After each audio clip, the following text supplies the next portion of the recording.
En cette époque de tumulte et de recherche spirituelle, un message vibrant résonne des pages de l'histoire, un appel au cœur humain qui transforme le sang du martyr en un pont vers la conversion. Les anges, dans une danse céleste de rédemption, recueillent ce sang précieux, germe d'un nouvel espoir pour l'humanité.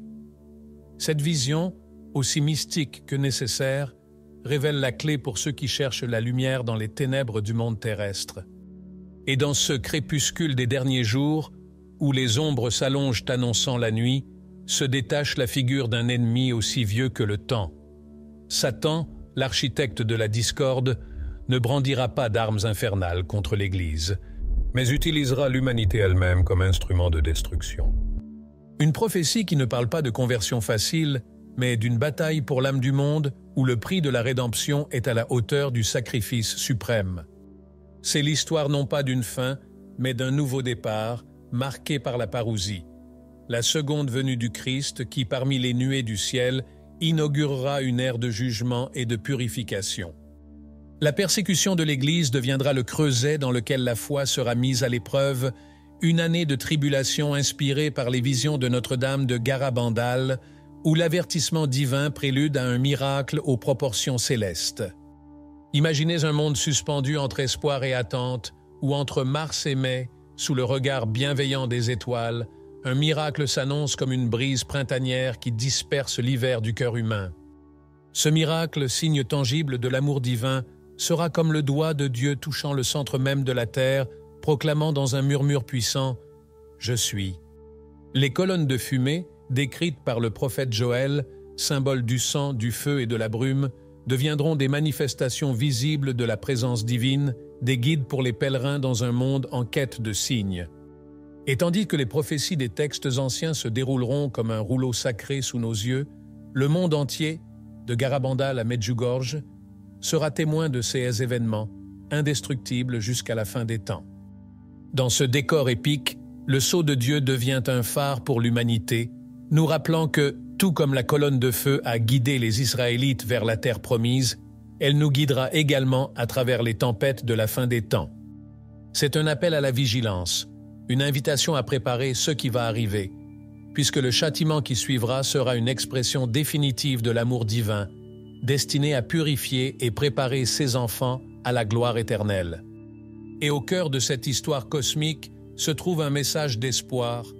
Porter notre propre croix par amour de la patrie et de la foi réduira la souffrance, puisque le sacrifice et le martyre sont les pièces avec lesquelles s'achète le royaume des cieux.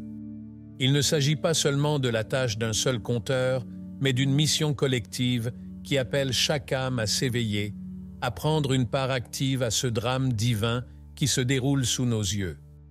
C'est le moment de regarder au-delà de l'horizon terrestre, de voir le plus grand dessein se déployer à travers l'histoire, de se préparer avec un cœur ouvert et un esprit prêt. Car lorsque le ciel s'ouvrira et que la lumière divine descendra pour toucher la terre, ce sera le signe d'un nouveau départ, une promesse de renaissance pour un monde en attente de rédemption. Au cours de cette histoire cosmique, une autre prophétie émerge, enveloppée de mystères et de caractères sacrés, qui parle de jours d'obscurité destinés à purifier la terre de tout mal. Ces 3 jours d'obscurité, concept qui s'enfonce dans les plus anciennes traditions spirituelles, seront le point culminant de la purification divine. En ces jours-là, la lumière ne sera plus qu'un lointain souvenir, et seuls ceux qui auront allumé la flamme de la foi dans leur cœur pourront voir au-delà du voile des ténèbres. La prière deviendra le refuge sûr, l'ancre dans une tempête qui menace de tout dévorer. La famille, réunie en prière, découvrira une force insoupçonnée, un lien que même les forces les plus obscures de l'enfer ne parviendront pas à briser. Et tandis que le monde extérieur semble céder au chaos, dans ces maisons éclairées par la foi, brillera une lumière plus forte que toutes les ténèbres, la présence réconfortante de Dieu. C'est dans ce contexte que la véritable nature du sacrifice se révèle, non pas une perte, mais une offrande d'amour qui transforme et élève. Les soi-disant martyrs de l'âme, ceux qui ont consciemment choisi d'accepter la souffrance pour l'amour de Dieu et du prochain, deviendront les phares qui guideront l'humanité à travers la nuit vers l'aube d'un nouveau jour. Leur témoignage sera un hymne à l'espérance, une démonstration vivante que même au cœur de la douleur la plus profonde, la joie de la résurrection peut fleurir. Et tandis que le monde attend, suspendu entre peur et espoir, le miracle promis se rapproche, ouvrant la voie à une nouvelle ère. Ce miracle, acte divin d'une beauté incommensurable, sera le témoignage définitif de l'amour de Dieu pour ses enfants. Ce sera un signe visible de tous, un guide qui ramènera les cœurs perdus à la maison du Père, un pont entre le ciel et la terre qui réconciliera l'humanité avec son Créateur. Au cours de ce voyage à travers la nuit noire de l'âme, nous nous rappelons qu'aucun hiver ne dure éternellement et qu'après la tempête vient toujours le calme. La punition, aussi sévère soit-elle, n'est qu'un moyen par lequel le monde est purifié et préparé à recevoir la lumière d'une aube nouvelle. Et dans cette aube, nous verrons se refléter non seulement la justice, mais surtout la miséricorde infinie de Dieu. C'est le message qui résonne à travers les siècles, un appel à ne jamais perdre espoir, à croire au pouvoir transformateur de l'amour et à préparer nos cœurs à recevoir le Roi des rois.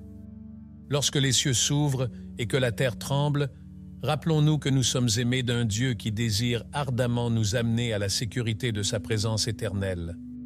Préparons-nous donc, non avec crainte, mais avec confiance. Non pas seuls, mais ensemble, comme communauté de fidèles unis dans la prière et l'amour. Parce qu'en fin de compte, c'est là le secret pour traverser les jours d'épreuve. Savoir que, au-delà des ténèbres, nous attend la promesse d'un face-à-face avec l'amour lui-même. Une rencontre qui changera tout, pour toujours. Prions ensemble avec un cœur ouvert et un esprit humble pour invoquer la direction et la protection du Seigneur dans les jours qui nous attendent. Père céleste, ta miséricorde est illimitée et ton amour pour nous est infini. Dans les heures d'obscurité et d'incertitude, nous demandons la lumière de ta sagesse. Guide-nous avec ta main aimante à travers les épreuves et les tribulations qui nous attendent, afin que nous puissions en ressortir purifiés et renouvelés par ta grâce divine. Très Sainte Mère, Marie, qui par ton oui a ouvert la porte de notre salut, enveloppe-nous du manteau de ta protection. Intercède pour nous auprès de ton Fils, afin que nous puissions trouver refuge et réconfort dans son Sacré-Cœur en cas de besoin. Le Saint-Esprit, source de toute sagesse et de tout réconfort, illumine nos esprits et nos cœurs. Donne-nous la force de porter courageusement nos croix, en suivant les traces du Christ, notre Sauveur. Aide-nous à être des témoins vivants de sa parole, apportant la lumière là où est l'obscurité et l'espoir, là où est le désespoir. Saint Michel Archange, défends-nous dans la bataille contre le mal. Soyez notre bouclier contre la tromperie et les pièges de l'ennemi. Assure-nous la victoire dans la lutte pour le salut de nos âmes, afin qu'un jour nous puissions nous réjouir avec toi dans la gloire du paradis. Prions pour que, unis dans la foi et l'amour, nous puissions affronter l'avenir avec confiance, sachant que nous ne sommes jamais seuls. Que notre espérance soit toujours enracinée dans la promesse de ta parole, qui nous assure que, malgré les tempêtes de la vie, tu es toujours avec nous jusqu'à la fin des temps. Amen.